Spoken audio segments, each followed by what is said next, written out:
From the Post-Millennial, breaking: Wisconsin Supreme Court temporarily suspends Judge Hannah Dugan after FBI arrest. They say the Wisconsin Supreme Court temporarily suspended the judge after she was arrested for facilitating the escape of an illegal immigrant from her courtroom. When Dugan learned that ICE was planning to arrest the defendant, Eduardo Flores, she got him out. Yep. Quote, "It is ordered in the exercise of that constitutional authority and in order to uphold the public confidence in the court of the state during the pendency of the criminal proceeding against Judge Dugan, we conclude on our own motion that it is in the public interest that she be temporarily relieved of her official duty. She's charged with a felony and a misdemeanor, and if convicted, could face up to 6 years in prison and a $350,000 fine." The Milwaukee Journal-Sentinel reports that typically in crimes of this kind of sentences are substantially shorter than the maximum. However, I will say the feds have like a 90+% conviction rate. Mm-hmm. So you never take a case you can't win to court. I think she's going to take a plea of some sort. Yeah. Unless she goes full resistance and then comes out, gets a microphone and says, "I will not let Trump, Hitler, blah, blah, blah." And then she makes $20 million in donations. Yes. And then she becomes a member of Congress and whenever her sentence is up. That's exactly what's going to happen. No, she just runs in the midterm. Oh, yeah. Regardless of her sentence. Yeah. I mean, this is Wisconsin. So she'll win. Magically, those votes will come in and she will win. Is this a form of just toxic empathy? This type of, I understand that she's politically radicalized. It's cult behavior. Yeah. Because the victims that were mercilessly beaten by this man were in court too. So it wasn't an issue of empathy. It was an issue of hatred. She hates Trump and the right so much that she wanted this man to escape to cause pain to Trump and his base. Despite the fact that she was able to see the victims firsthand. And the victims were waiting, and she ushered the guy out the back door to escape. Also, anybody with half a brain now, like you said, she knows that she's going to turn into a hero here to the left. Yeah. She's going to make a lot of money, and she's going to become a member. I'm not even like, that's not even like hyperbolic. She's going to become a member of Congress. She's going to hang out with that lady who testified against Kavanaugh during his hearing. What was her name? You know, it's just remarkable how evil these people are. Blasey Ford. Who were we talking to recently? I was talking to somebody, and they were talking about how they were surprised when they got into, when they went from the private sector to the public sector, how instantly people they knew turned on them. And I was like, yeah, yeah, I've certainly experienced that too. This Christine Blasey Ford, was that her name? Yeah. Her story was psychotic nonsense. Yep. I have 2 doors on my house now because I'm scared. It's like, you have a back door and a front door? Like, what are you talking about? No, I had to create 2 front doors because I'm scared. Then a report came out, no, she split her house to Airbnb, one portion of it to make extra money.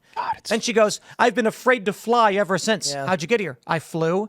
Do you ever take a vacation? I do. How do you get there? I fly. What the? She's just lying. Then you get the E. Jean Carroll lady, where it's like 30 years later, she's like, Trump brought me into the Bergdorf Goodman. Nobody was there for some reason. And we unlocked a dressing room door somehow. And I was wearing a dress from the future. One of the things that I think is true about this is these arguments are always very, very persuasive to normies, because when you ask the question, well, why would she lie? To a normie, they can't imagine a world where your politics are so insane that you would say something so blatantly not true for the sake of political gain. Unless you said, well, she's far right. And she's lying because she's trying to trick the left. Oh, now I understand why she would lie. Gotta call her right wing. It's like a 6D chess. Sixth dimensional.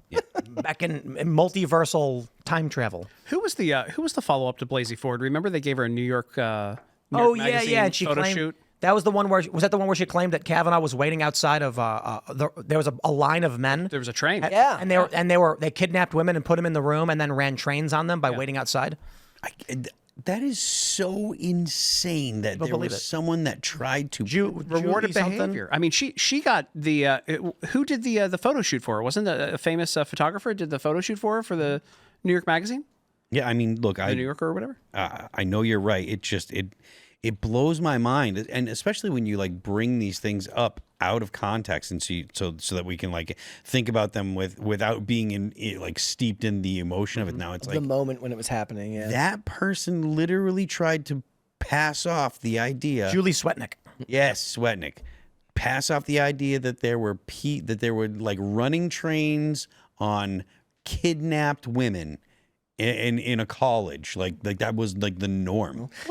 I want to see like a where are they now? Like I'd love to see does Sweatnick go back to her regular job after that and then just go, I mean, it all. Remember there was another guy who claimed that he like raped a woman on a boat, and when the feds contacted him, he like recanted and got charged or something. They were just Let me see if I can find this one. It was absolutely insane, and again, all totally rewarded. All of this is rewarded. So, like for a normie who still has some morals and values, you think, oh, I'm going to get busted lying.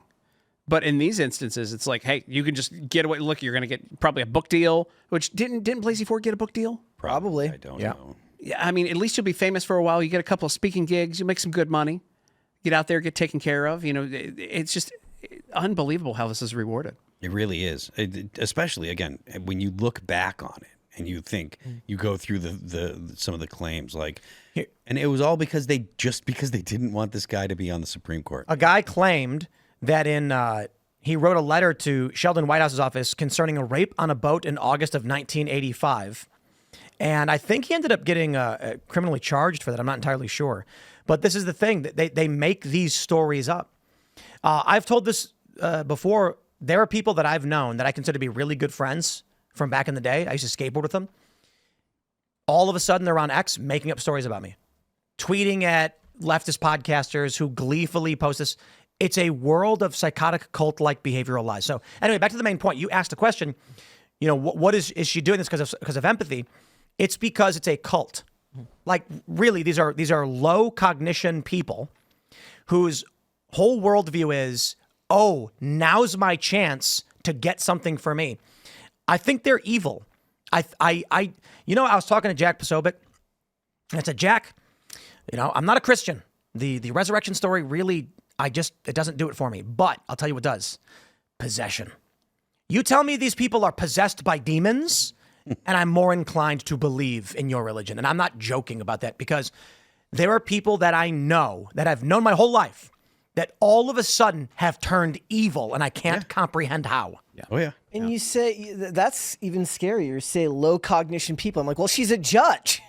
Like, I used to imagine that judges were intelligent, but if you can be both a judge and psychotic, then that's insane. I went to law school. There's a bunch of dumb people in law school. I mean, you don't have to be a genius to get through it. You have to memorize enough stuff to pass tests. That's it. Yeah. You need to know precedent kind of is one of the things. That's it. Yeah. Literally. So there are like kind of cheat sheets, like Cliff Notes back in the day, but there's like 3-4 pages. They sell them. They're laminated in bookstores, most bookstores. So you can get like constitutional law, tort law, stuff like that. And my professors back in the day in law school were like, don't go get those. And I'm like, oh, I'm going to go get this then. And literally everything that was on the final exam was on a 6 to 8 page laminated thing. And that's the same stuff that's on bar exams. Doesn't take much. That's so depressing. Unreal. That's so depressing. Unreal. And to your point about the story about when they talk about Brett Kavanaugh and suddenly he's in a dorm room and they're running trains on women and it sounds like a bad Hollywood movie, right? Like some crazy story. That's because politics it's Hollywood for ugly people. They claimed that Brett Kavanaugh was party to these events where they would force women into a room. Men would line up outside the door, taking turns raping her while she's screaming and like everyone's just drinking and laughing about it. Just unreal. Just so completely and totally unreal. And that was actually, I mean, granted, it didn't do what it was intended to do, which was prevent him from getting on the Supreme Court. So there was some, there were some reasonable people that were like, okay, this is nuts. But even still, like to think that's a moral way to behave, and then to do those kind of things, and then afterwards act as if you are the upright citizen of good character. What was the next thing they tried doing to Kavanaugh? I don't remember. Kill him? I mean, Oh yeah. There was a guy around his house, right? Yeah. Showed up at his house with tools to kidnap and murder Brett Kavanaugh. Yeah. So when I see the ruling, sometimes I'm just like, you can see what they're thinking. Like Amy Coney Barrett is terrified. She comes in, she helps overturn Roe v. Wade. I'm pretty sure she was with the conservatives on that one. Yeah. Now she's just ruling liberal the whole time. Yeah, somebody got to her. And maybe it was the death threat against Kavanaugh with a guy showing up she's probably thinking, it really just comes down to which horse you're betting on. You think Trump's going to win, you think he's going to lose. And if you think he's going to lose, you better play ball, otherwise they're coming for you. And they'll keep doing it too, because one of the things is when you believe that fervently in almost a religious manner that what you're doing is right, you will start to believe that the ends justify the means, and that will justify them to do, whether it's lying about something that very clearly never happened in college at the expense of someone's reputation, or attempting to harm someone who you believe is politically opposite of you. If you believe that you are in the moral right there, and they do, they're willing to go above and beyond any all measure to do harm to them because they believe that what they're doing is cosmically justified. Also, we don't know half the things that happen security-wise to these Supreme Court justices. We knew the one story about Kavanaugh. I mean, this is probably a regular thing that happens. These death threats come through, and if you're not used to them, it's so weird to be like, hey, I get them. When I'm over the target, I get them. It's fine. You conceal carry, it's fine. Let me show you this post. I put this up a week ago, but it exemplifies this. It's from the Reddit thread, Change My View. A person will post an opinion and then say, argue against me. And they wrote, American conservatism is objectively a dangerous ideology, and those associated with it do not deserve a platform. Writing, conservatism is undeniably a dangerous ideology. It seeks to fundamentally destroy and undermine democracy, targets minorities, has led to authoritarian regimes, and has destroyed the U.S. economy more times than I have fingers on my hands. The far-right pro-capitalist system they seek to implement only benefits the rich while leaving the poor, middle class, and everybody else to rot. They also seek to destroy education and brainwash children to believe in their hateful ideas. Conservatism is not about freedom and small government. It's about control. Anybody who identifies as a conservative, or for that matter, even a moderate right-leaning person, should not get a voice. They are equally as guilty for the destruction of American democracy as Trump and his cronies. Enabling conservatives to speak their minds is dangerous and leads to more harm to minorities. Giving conservatives a voice further leads to fascism ideas being implemented. It's time conservatives shut their mouths, listen to the real experts, and see that their hateful, divisive rhetoric and views are leading to fascism before our eyes. Let me just summarize it real quick for you. Conservatives are a threat to democracy, so we must end democracy. Yeah, this person is clearly anti-capitalism. That's what it is. They're making an anti-capitalist argument and ignoring the fact that capitalism is the engine that has pulled more people out of abject poverty than any other system that we've ever had, and they're totally unaware of it. It's mind-boggling that people will make these arguments when they're literally sitting in a comfortable life because of things like capitalism and markets. But do you know how infected our society is with this and this anti-capitalism? It's bad. It's bad. Yeah. And like one of the things, not to like shout out my company here, but like one of the things that we work on is exposing all of these organizations and these like corporate oversight boards, like the Human Resources. Human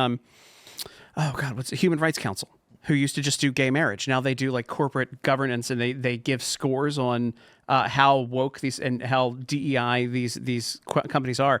And same with there's a thing called B Corps and B Labs. They're our capitalist companies, our American-made companies, are going and just giving over their oversight to these crazy leftists with those ideologies. Yeah, It's Hollywood has done a very, very good job of othering the idea of the billionaire.